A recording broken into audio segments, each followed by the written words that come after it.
Dieta, treinos, descanso, disciplina. Aí, a rotina dela é foda, parceiro. Ela não é qualquer mulher, tá ligado? Ela é top, ela é outro nível.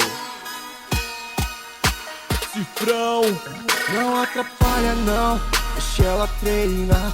Ela tá focada, sabe aonde quer chegar. É siliconada, barriga trincada, bunda e perna grande, grande, grande.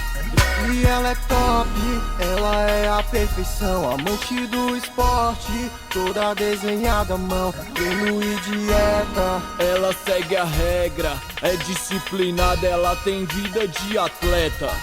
Ela é marrenta, não dá moral pra frango, corpo escultural. Ela segue o plano, BF lá embaixo.